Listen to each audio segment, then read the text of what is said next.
DMW or Department of Migrant Workers magsasagawa ng job fair sa August 1, 2024, araw ng Huwebes. At gagawin ito sa 3rd floor ng Robinson's Galleria sa Ortigas. At marami kayong pwedeng applyan papunta sa Japan. Ito ang magandang puntahan ng mga aplikante na gusto maging OFW para maiwasan yung mabudol or ma-scam. Magsasagawa ng job fair ang Department of Migrant Workers sa dadating na Huwebes, August 1, kalinsabay ng selebrasyon ng Philippine-Japan Friendship Week. Ayon sa DMW, tinatayang nasa 25,000 na mga trabaho ang pwedeng applyan ng mga aplikante na isasagawa sa 3rd floor ng Robinson's Galleria sa Ortigas, Quezon City mula alas 10 ng umaga hanggang alas 4 ng hapon.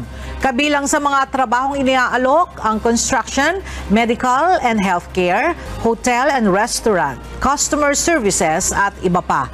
Para sa karagdagang detalye, bisitahin lamang ang social media accounts ng DMW.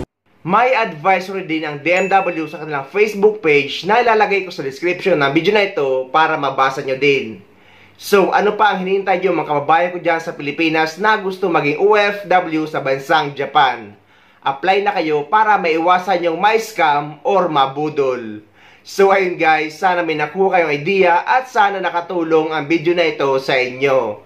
At sa mga hindi pa dyan nakasubscribe sa channel ko, please don't forget to subscribe my YouTube channel and please click the notification bell para lagi kayo updated sa mga upcoming videos na gagawin ko tungkol sa mga updates sa ating mga OFW. Mula dito sa Dubai, maraming salamat. See you next time. OFW ako.